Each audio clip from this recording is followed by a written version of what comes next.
सुन्नत शोरा इस्लाम तालिबान उलूम नबविया हाज़िर मजलिस पर्दा नशीन ख़वातीन इस्लाम, अस्सलामु अलैकुम व रहमतुल्लाहि तआला व बरकातुहू।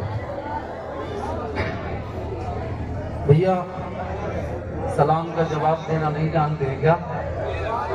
हाँ? ये इतना पढ़ा लिखा इलाका है, खासकर महदूबार। हमारे इलाके में इसको मदीनतुल उलमा है ना? हाँ जी। तो आप बताएं, जहाँ पढ़े लिखे हों और वहाँ कोई आपसे सलाम करे जवाब ना मिले तो वो तासुर क्या लेके जाएगा, है ना? हम जिस मज़हब को मानते हैं वो मज़हब मज़हब इस्लाम है। हमारी शरीयत हमें पैगाम देती है, हमारा मज़हब हमें पैगाम देता है कि जब एक मुसलमान दूसरे मुसलमान से मुलाकात करता है तो सबसे पहले सलाम करता है। सलाम करना सुन्नत और सलाम को सुनकर सलाम का जवाब देना वाजिब, और जो वाजिब को तर्क करता है वो गुनहगार होता है। हम जिस मसलक से ताल्लुक रखते हैं, हमारा मसलक हनफी का तर्जमान मसलक आला हजरत है। हमारा अकीदा हमें पैगाम देता है कि हमारे घर के जिंदे तो जिंदे, हमारे घर के कब्र के मुर्दे भी सलाम का जवाब देते हैं। आप पूछेंगे कैसे? तो हदीस रसूल सुने। मेरे आका पैगंबर इस्लाम आकाई करीम सल्लल्लाहु अलैहि वसल्लम का गुजर एक कब्रिस्तान से होता है। आका इरशाद फरमाते हैं, ए मेरे प्यारे सहाबा, जब तुम्हारा गुजर किसी कब्रिस्तान से हो तो तुम सलाम करके गुजरा करो। सहाबा ने अर्ज किया, या रसूल अल्लाह, क्या ये मुर्दे हमारे सलाम को सुनते हैं? क्या ये मुर्दे हमारे सलाम को सुनकर हमारे सलाम का जवाब देते हैं? आका इरशाद फरमाते हैं, ए मेरे प्यारे सहाबा, ये मुर्दे हमारे सलाम को सुनते भी हैं, हमारे सलाम को सुनकर हमारे सलाम का जवाब भी देते हैं और सलाम करने वाले को पहचानते भी हैं। जब आम मुर्दे की समातों का ये आलम है तो मदीने वाले की समातों का आलम क्या होगा? जब इस पार का ये आलम है तो उस पार का आलम क्या होगा? जब उनके गदा भर देते हैं शाहाने जमाना की झोली, मुहताज का जब ये आलम है तो मुख्तार का आलम क्या होगा? बहुत अच्छे, बहुत अच्छे। मैं फिर से सलाम करता हूँ, देखता हूँ आप हज़रात जवाब देते हैं कि नहीं। अस्सलामु अलैकुम व रहमतुल्लाहि तआला व बरकातुहू। व अलैकुम अस्सलाम व रहमतुल्लाहि तआला। नहमदुहु व नुसल्ली व नुसल्लिमु अला रसूलिहिल करीम, अम्मा बाद, फ़अऊज़ु बिल्लाहि मिनश शैतानिर रजीम, बिस्मिल्लाहिर रहमानिर रहीम। इन औलियाउहु इल्लल मुत्तक़ून, सदक़ल्लाहुल मौलानाल अज़ीम व सदक़ रसूलुहुन नबियुल अमीनुल मतीनुल करीमुर रऊफ़ुर रहीम, व नहनु अला ज़ालिका लमिनश शाहिदीन व शाकिरीन, वल्हम्दुलिल्लाहि रब्बिल आलमीन, आमीन या रब्बल आलमीन। तरीक़े मुस्तफ़ा को छोड़ना है वजह बर्बादी, तरीक़े मुस्तफ़ा को छोड़ना है वजह बर्बादी। इसी से कौम दुनिया में हुई बेइक़्तिदार अपनी, और हमें करनी है शहंशाहे बतहा की रज़ा जोई। हमें करनी है शहंशाहे बतहा की रज़ा जोई। वो अपने हो गए तो रहमते परवरदिगार अपनी, और न सब लोगे तो मिट जाओगे ऐ हिंदे मुसलमानों, न सब लोगे तो मिट जाओगे ऐ हिंदे मुसलमानों, तुम्हारी दास्तां तक न होगी दास्तानों में। हजरात मोहतरम, आज हम और आप इस इस्लाह मुआशरा कॉन्फ्रेंस में शिरकत की सआदत हासिल कर रहे हैं। दुआ करते हैं कि रब्बे कायनात हम तमामी मुसलमानों की इस हाज़िरी को अपनी बारगाह में कबूल व मकबूल फरमाए। हम तमामी मुसलमानों को हक बोलने, हक सुनने और हक पर अमल करने की तौफीक रफीक अता फरमाए। हम तमामी मुसलमानों को आपस में एक बनाए, नेक बनाए, इहदिना सिरातल मुस्तकीम पर चलने की तौफीक रफीक अता फरमाए। हज़रात मोहतरम, आप देख रहे मिंबर नूर पर उलमाए सुन्नत वल जमात का काफिला मौजूद है। मिंबर नूर पर नकीब अहले सुन्नत, नवाज़े कौम मिल्लत हज़रत अल्लामा मौलाना मोहम्मद हारून साहब क़िबला अली भी तशरीफ रखते हैं। इनके अलावा आलिम नबील फाज़िल जलील हज़रत अल्लामा अख्तरुल क़ादरी साहब क़िबला, जो सिवाई पार में एक दारुल उलूम चलाते हैं। माशाअल्लाह, मैंने वहाँ जाकर उस दारुल उलूम को देखा। इन्होंने बहुत अच्छा वहाँ का नज़्म व नशर रखा है। दुआ करता हूँ कि अल्लाह रब्बुल इज़्ज़त उस इदारे को दिन दुगनी रात चौगुनी तरक्की अता फरमाए। आमीन। और इंशाअल्लाह रब्बुल इज़्ज़त इदारे के ताल्लुक से मैं गुफ्तगू करने की कोशिश भी करूँगा। मिंबर नूर पर उलमाए अहले सुन्नत वल जमात का नूरानी काफिला तशरीफ रखता है। हज़रत अल्लामा इश्तियाक साहब किबला, हज़रत मौलाना इसरार मिसबाही साहब किबला, दीगर उलमा हैं किनका नाम लूँ इनको छोड़ दूँ, जो जर्रा जहाँ है वहीं आफ्ताब है। अल्लाह सबके इल्म अमल में खूब बरकत अता फरमाए। आज आपके दियार मोहब्बत में मुहिब गिरामी आलिम नौजवान मौलाना अहसन अमजदी की दावत पर लब्बैक कहकर हाजिरी की सआदत हासिल कर रहा हूँ। इंशाअल्लाह रब्बुल इज़्ज़त अगर आप सुनेंगे तो थोड़ी देर में गुफ्तगू करने की कोशिश करूँगा। हज़रात मुहतरम, आइए कुछ अर्ज़ व मारूफ से पेशतर हम आप अपनी और सारी कायनात की मरकज़ी अकीदत हुज़ूर रहमतुल लिल आलमीन शफीउल मुज़नबीन रसूल गिरामी वक़ार हम गरीबों के गम औसार मदनी सरकार दोनों आलम के मालिक व मुख्तार आका करीम सल्लल्लाहु अलैहि वसल्लम की बारगाह पुर अरबार में दुरूद व सलाम का नजराने अकीदत पेश करें और बाबा से बुलंद पढ़ें। अल्लाहुम्मा सल्ली अला सय्यिदना मौलाना मुहम्मद सल्लल्लाहु अलैहि वसल्लम। हज़रात मुहतरम, मैंने आपसे सलाम किया ना, तो सलाम का जवाब भी आपने ठीक तरीके से नहीं दिया। मैंने आपसे कहा उस पैगंबर पर दुरूद पढ़ो जिसके सदके में अल्लाह ने कायनात के जर्रे जर्रे को पैदा किया है। आपने उसमें भी बुखालत से काम लिया। ये जानते हैं ये चीजें हमारे अंदर कहाँ से पैदा हुई। मुसलमान जब मीलाद से दूर होता है, मुसलमान जब मदरसे की तालीम से दूर होता है, मुसलमान जब मस्जिद से दूर होता है, तब मुसलमान के अंदर से पैगंबर की मोहब्बत खत्म होती है। हालात का जायजा लो, समाज का जायजा लो। आज ये मुसलमानों यहाँ उर्से मुकद्दस की महफिल सजाई गई है। यहाँ आने पर पता चला कि यहाँ के मुसलमानों का ये मामला हुआ करता था कि उर्से मुकद्दस के नाम पर नाजायज और हराम काम को अंजाम दिया जाता था। तब पूरा इलाका यहाँ जमा होता था, इकट्ठा होता था। लोग नंगा नाच नाचने के लिए जमा हो जाते थे। कौम मुस्लिम ने अपनी इज्जतों को किस तरीके से नीलाम किया है, अपने आबरू का सौदा किस अंदाज से किया है। ए मुसलमानों, आज नबी के मिलाद के नाम पर मुसलमान को जब पुकारा जाता है तो मुसलमान ऐसी महफिल में शिरकत करने के लिए तैयार नहीं है। मैं आपको बताऊं मुसलमानों, अभी नात खां गुलाम गौस रज़वी साहब जब नात पढ़ रहे थे ना, तब यही कौम को आपने देखा था कि किस तरीके से महफिल में इकट्ठा होकर सुन रहे थे। लेकिन जैसे ही तकरीर का नंबर आता है, इस कौम के पेट में दर्द शुरू हो जाता है। ये अपने वकार को मजरू करने के लिए अपने घरों की तरफ रुख करने पर आमादा हो जाते हैं। जब मसाइल दीनिया से दूर रहेंगे तो इन मुसलमानों की इस्लाह कौन करेगा? मेरी कौम के लोगों, आज ये मस्जिद में भी लास्ट में पहुंचने के लिए तैयार होते हैं और जब भी मीलाद का प्रोग्राम होता है तो ऐसी बाबरकत महफिल में बैठने के लिए तैयार नहीं होते हैं। और आज मुसलमान कहता है हमें नमाज का तरीका पता नहीं है, हमें कुरान पढ़ने का तरीका पता नहीं है। मेरी कौम के लोगों, अपनी जिंदगी के अंदर अपनी खुद इस्लाह करने की कोशिश करो। जब नबी के मिलाद का प्रोग्राम रखा जाए तो ऐसी बाबरकत महफिल में बैठकर सुनने की कोशिश किया करो। ये नहीं कि जब नात खा आए तो नात खानी सुने, मजा लेने के लिए महफिलों में बैठो। जो मुसलमान मजा लेने के लिए महफिलों में आता है, अल्लाह उसकी जिंदगी को बर्बाद करता है। मुसलमान ऐसी महफिल में जब बैठा कर तो दिल में पैगंबर की मोहब्बत लेकर बैठा कर, नबी का इश्क लेकर बैठा कर, दावे के साथ कहता हो, जब मोहब्बत रसूल सीने में बसा कर बैठोगे तो अल्लाह तुम पर करम की बारिश अता करेगा। तुम्हारी दुनिया भी संवरेगी, तुम्हारी आखिरत भी संवरती हुई नजर आएगी। वाह भाई वाह, है ना? लेकिन हालात कितने बदतर हो चुके हैं, माशा किस तरीके से गंदगी के माहौल में जा चुका है। मुसलमान की आंख की पट्टी खुलने के लिए तैयार नहीं है। आज हालात कितने बदतर होते चले जा रहे हैं। मुसलमानों की आबरू का सौदा किस तरीके से किया जा रहा है। पूरी दुनिया में मुसलमानों की इज्जतों को नीलाम करने के लिए किस तरीके से प्रोपेगेंडा रचा जा रहा है। ये कौम सोने पर आमादा है। ये कौम आज भी एक दूसरे की चुगली और बुराई करने पर आमादा है। एक दूसरे के चक्कर में अपनी इज्जतों को नीलाम करने पर आमादा है। मेरी कौम के लोगों, अब वो वक्त नहीं रह गया है कि तुम चाय की दुकानों पर बैठकर अपनी इज्जतों को नीलाम करो। वो वक्त नहीं रह गया है कि तुम चाय की दुकानों पर बैठकर एक दूसरे पर कीचड़ उछालो। अब वक्त वो आ चुका है कि तुम पैगंबर इस्लाम की तालीम को दुनिया के सामने रखो। कुरान की तालीम को आम करने के लिए अपने कदम को बढ़ाओ, अपनी वीरान मस्जिदों को आबाद करो। जब इन तमाम चीजों पर तुम्हारा कदम होगा तो अल्लाह तुम पर रहमत नूर की बारिश आता है। है ना।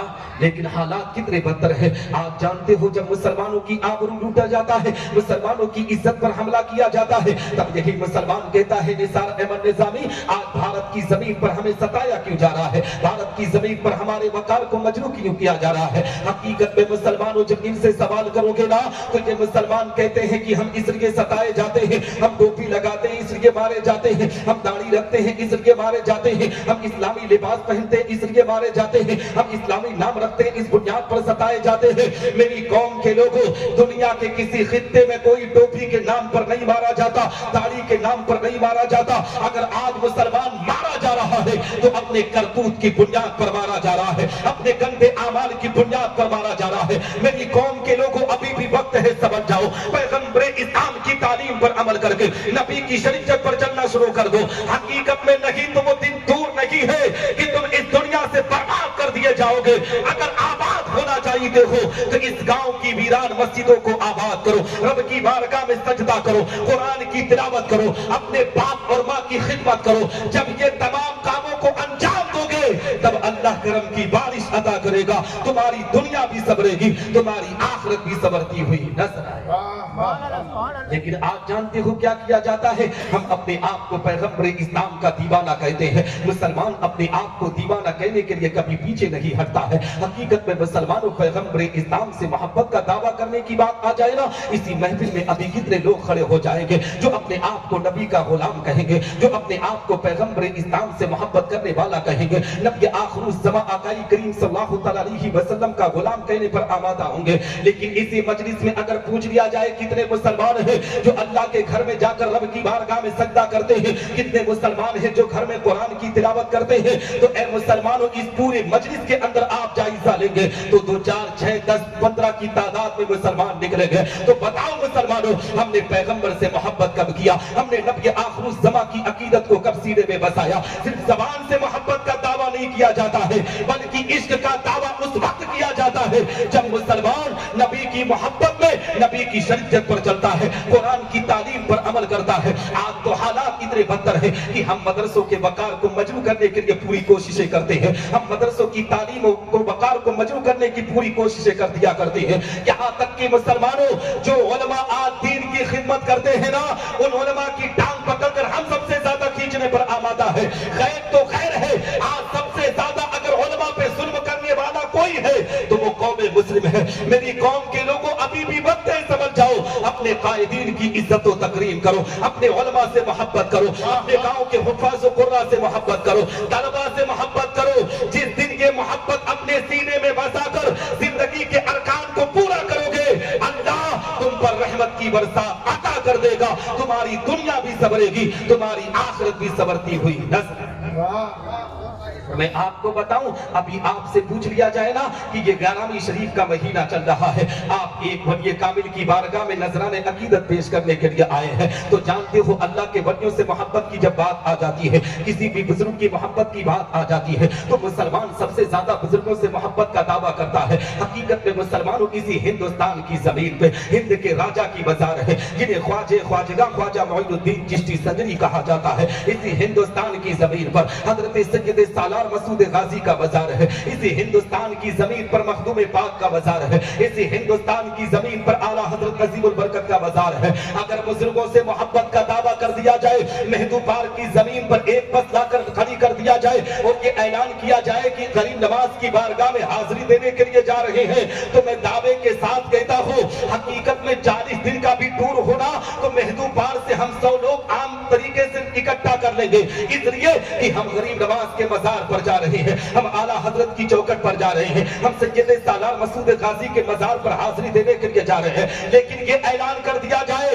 कि 40 दिन के लिए हमें नमाज का पैगाम देने के लिए गांव-गांव जाना है, तबलीग इस्लाम को अंजाम देने के लिए गांव-गांव जाना है, तो मुश्किल से एक भी मुसलमान मिलने के लिए तैयार ना होगा। आज कौम मुस्लिम ने बुजुर्गों की तारीख को किस तरीके से पलट दिया किया है। हिंदुस्तान की जमीन की तारीख उठाओ मेरी कौम के लोगों, यही हिंदुस्तान की जमीन है। हजरत सैयद सालार मसूद गाजी आए हैं, मज़हब इस्लाम की तबलीग को अंजाम देने के लिए आए हैं, कुरान की तालीम को आम करने के लिए आए हैं। 18 से 19 साल उम्र मुबारक है, अभी ए मुसलमानों एकदम कड़ियल जवान है। हकीकत में इसी बहराइच मुकद्दसा की जमीन पर हजरत सैयद सालार मसूद गाजी ने अपने सर को कटाया है, दीन मुस्तफा की हिफाजत करके दिखाया है, कुरान की तालीम को आम करके दिखाया है। तुम कैसे मुसलमान हो? बहराइच तो जाते हो लेकिन तुम्हारी मस्जिदें वीरान होती हुई नजर आ रही है, तुम्हारे मदरसे के उलमा आज किस तरीके से भुखमरी के शिकार हो रहे हैं, इस पर तुम्हारी कोई तवज्जो नहीं है। तुम्हारी तवज्जो तो सिर्फ गाने और बजाने की महफिलों में लगी हुई है। इसी महदू पार के इर्दो गिर्द में ना जब किसी जगह पर नाच और गाने का प्रोग्राम होता है तो मेरी कौम के लोगों में बताना चाहिए हो तो सबसे ज्यादा नाच की महफिलों में मुसलमान शिरकत करता हुआ नजर आता है। इसलिए दावा करता हूँ क्योंकि मैं भी दूर का नहीं हूँ, अमरडोबा का हूँ और मेरा ननिहाल भी यही करीब में है, बचपना मेरा यही गुजरा है। मैंने जहाँ के हालात को देखा है, मैंने जहाँ के लोगों की जिंदगी को देखा है, किस तरीके से हालात के साथ लोग अपने आप को गंदगी की तरफ बढ़ाते हुए नजर आते हैं। नाच और गानों की महफिलों में सबसे ज्यादा मुसलमान शिरकत करते हुए नजर आते हैं। मेरी कौम के लोगों, अल्लाह ने ये जो जिंदगी अता की है ये नाच और गानों के लिए नहीं दी है। अल्लाह ने जो जिंदगी अता की है चाय की दुकानों पर बैठकर पंचायत करने के लिए नहीं दी है। अल्लाह ने तुम्हें जिंदगी दी है तो अल्लाह के कुरान से पूछ, तब अल्लाह का कुरान कहता है वमा खलक़तुल जिन्ना वल इंसा इल्ला लियअबुदून, मैंने इंसान और जिन्नात को पैदा किया है तो सिर्फ अपनी इबादत के लिए पैदा किया है। तो मेरी कौम के लोगों जो इधर उधर तुम जिंदगी को बर्बाद करते हो, उन टाइम उन वक्त को बचाकर तुम अल्लाह के घर में पहुंचकर रब की बारगाह में सजदा करो। दावे के साथ कहता हो सजदा करके मौला की बारगाह में जो भी दुआ करोगे अल्लाह तुम्हारी दुआ को कबूल फरमाकर तुम पर रहमत नूर की बारिश। बहुत अच्छे, नारे तकबीर, नारे रिसालत, उर्से मुकद्दस, उर्से अकबर अली शाह बाबा, हजरत कारी निसार निजामी। बहुत अच्छे कारी साहब जवाब दिए। हजरात मोहतरम, कहने का मकसद ये है, बताने का मकसद ये है कि मेरी कौम के लोगों अपनी जिंदगी की इस्लाह करने की कोशिश करो। तकरीर का नाम ये नहीं है कि सिर्फ बातें सुना दिया जाए, तकरीर उसे कहा जाता है कि जिंदगी के बारे में बताया जाए। आओ मैं आपको बताता चलो कि जिंदगी हमें जीना कैसे है। मेरी कौम के लोगों आज हालात को देखते हुए चलो, हमारी कहीं सुनवाई नहीं है, हमारी इज्जतों के साथ खेला जा रहा है, हमारे वकार को मजरू किया जा रहा है। आज मुसलमान लाचार यतीम बनकर आज जिंदगी गुजारने पर आमादा है। जानते हो ये आज से नहीं हुआ है मुसलमानों, 1947 से लेकर आज की तारीख उठाकर देखो, हकीकत में मुसलमानों का सबसे पहले जो चीज छीना गया है वो हमारे हाथ से कलम को छीना गया है। कलम जब से हमारे हाथ से छीना गया ना, कलम को छीनने के बाद मुसलमान लाचार हुआ है। मुसलमान आज यतीम नहीं हुआ है, मुसलमान आज लाचार नहीं हुआ है, मुसलमान आज बेबस नहीं हुआ है, बल्कि ए मुसलमानों 1947 से लेकर आज की तारीख उठाकर देखो, इस 78 साल के अंदर मुसलमान बेबस और लाचार दिखता हुआ नजर आ रहा है। इसलिए कि मुसलमानों के पास दौलत तो आई मगर अपने बच्चों को तालीम की तरफ इन्होंने नहीं भेजा, अपने बच्चों को एजुकेशन की तरफ नहीं भेजा। इनके पास पैसा तो बहुत आया मगर ये पैसों में इस तरीके से अंधे हो गए कि अपना बिजनेस तो चल रहा था, अपने बच्चों का भी बिजनेस उसी में लगा दिए। मेरा बेटा पढ़ाई नहीं करेगा, कारोबार करेगा। मेरी कौम के लोगों, हमने एजुकेशन में अपने आप को अगर बढ़ावा दिया होता तो आज हिंदुस्तान की बड़ी बड़ी कुर्सियों पर हम फाइज होते हुए नजर आते। आज हर कुर्सी पर कोई और फाइज है, हमारी कहीं सुनवाई नहीं है, हमारी इज्जतों को नीलाम किया जा रहा है, हमारे वकार को मजरू किया जा रहा है। अभी भी वक्त है मुसलमानों, समझ जाओ ये महदू पार की जमीन इतनी बड़ी जमीन है, लेकिन बताओ क्या महदू पार वालों ने आज किसी ऑफिसर को दिया है, क्या किसी आईएएस को आपको दिया है, क्या किसी आईपीएस को आपको दिया है, क्या कोई बैरिस्टर इसकी गोद में पैदा हुआ है? नहीं मुसलमानों, पैदा हो सकता था। कब पैदा होता? जब यहाँ का मुसलमान अपने बच्चों की तालीम और तरबियत के लिए फिक्र करता, उसके एजुकेशन के लिए फिक्र करता, तब उसके बच्चे आगे बढ़कर जिंदगी के अंदर तरक्की करते। लेकिन आज हालात कितने बदतर है, हमारे घरों के माहौल कितने गंदे हो चुके हैं। एक बाप अपने बच्चे की जिंदगी ठीक तरीके से संवार नहीं पाता है। हमने तो हालात इस तरीके से देखा है कि अगर किसी महदू पार की जमीन का ना कोई भिवंडी में जाकर लूम चलाता है, मुंबई में सिलाई का काम करता है, गुजरात में कढ़ाई का काम करता है, तो ए मुसलमानों जब बाप 45 साल की उम्र में पहुंचा, उसका बेटा 15-16 साल की अभी उम्र में था। इसी मदरसे में दीन की तालीम 5 तक ले लिया। अब 15 साल का जब वैसे ही बच्चा हुआ ना, अब बाप को फिक्र हो गई कि अब बेटे को पढ़ाना नहीं है, अब बेटे से कमाई कराना है, अब बेटे को गुजरात भेजना है, महाराष्ट्र भेजना है, दिल्ली भेजना है, इसलिए कि अब पैसा देगा। और जानते हो जब वो 15 साल 16 साल का लड़का जब चाय की दुकानों पर जाकर सिलाई कढ़ाई के काम को अंजाम देकर, फर्नीचर के काम को अंजाम देकर जब पैसा जमा करके घर भेजता है ना, तो उस बाप को चाहिए था कि वो बाप उस पैसे का अच्छा इस्तेमाल करे। हम मुसलमानों में सबसे बड़ी जो कमी पाई जाती है उसको गौर से सुनने की कोशिश करना। अगर हमारा बेटा कहीं कमाने के लिए चला जाता है, अब हम अपने आप को इतना लाचार कर लेते हैं, कोई काम हम करने के लिए तैयार नहीं होते हैं। सुबह का सवेरा हुआ, हम 8 बजे बिस्तर से उठेंगे, सीधे मोहल्ले गांव की चाय की दुकान पर बैठेंगे, चंद बूढ़ों को इकट्ठा करके हम गपशप करेंगे, उस पर ए मुसलमानों एक दूसरे पर कीचड़ उछालेंगे। मेरी कौम के लोगों, गैरों से आज सबक लेने की जरूरत है।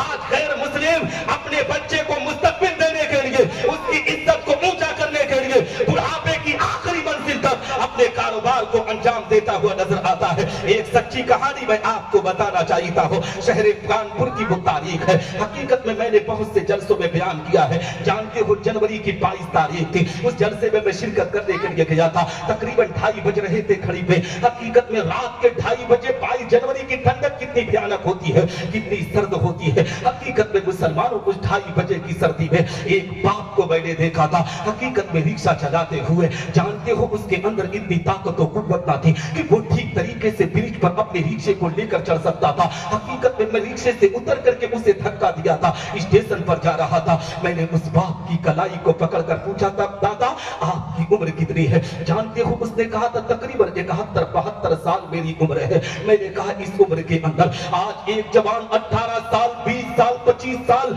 का आज इस जनवरी के महीने में 2:30 बजे रात को अपने बिस्तर से निकलने के लिए तैयार नहीं है, एक कमरे से दूसरे कमरे में जाने के लिए तैयार नहीं है। दादा वो कौन सी मजबूरी है जो आज इस रात की तारीकी में, इस रात के अंधेरे में, इस रात के सन्नाटे में, सर्द मौसम में तुम्हें कौन सी मजबूरी है जो इस काम को अंजाम देने के लिए ले आई? हकीकत में आंख में झांक कर दे रखा था एक गैर मुस्लिम शख्स था। जानते हो आंख में आंसुओं के कतरात थे। उसने कहा था मौलाना जी आपको पता नहीं है मेरा बेटा ITI कर रहा है, उसी की तैयारी के लिए मुझे पैसे जमा करना पड़ता है, तब जाकर उनके बच्चे कुर्सियों पर फाइज होते हैं। हमारे घर के मुस्लिम कौम को देख लो, ये चाय की दुकानों पर 8 बजे बैठते हैं, पूरा दिन वहीं पर बिताने पर आमादा है। न घर की कोई खबर है, न ए मुसलमानों समाज की कोई खबर है। मेरी कौम के लोगों, ये चाय की दुकानों पर बैठकर जो इज्जतें नीलाम करते हो, इस वक्त को बचाकर अगर कुछ नहीं कर पाते तो अल्लाह के घर में बिताने की कोशिश कर, रब की बारगाह में सजदा करके कोशिश कर, और रब की बारगाह में दुआ कर। दावे के साथ कहता हूं, जब अल्लाह की बारगाह में सजदा करके दुआ करोगे तो रब तबारक व तआला तुम्हारी दुआओं को कबूल फरमाकर तुम्हारे बेटों को तरक्की ना। लेकिन हालात कैसे सुधरेंगे, मुआशरा कैसे सुधरेगा मेरी कौम के लोगों? हकीकत में एक आदमी के कहने से कुछ नहीं होता है। जब गांव के अंदर कोई इस्लाह करने वाला होता है ना, गांव वाले उसकी इज्जत और तकरीम करते हैं, तब कौम की इस्लाह होती है। आओ मैं आपको बताता चलो, ये महीना 11वीं शरीफ का महीना है। अपने बच्चों की तालीम के लिए सोचो मुसलमानों, अपने बच्चों को एजुकेशन में बढ़ाने की कोशिश करो। आओ मैं आपको बताता चलूं, सरकार गौसे आजम रज़ी अल्लाह तआला अन्हु का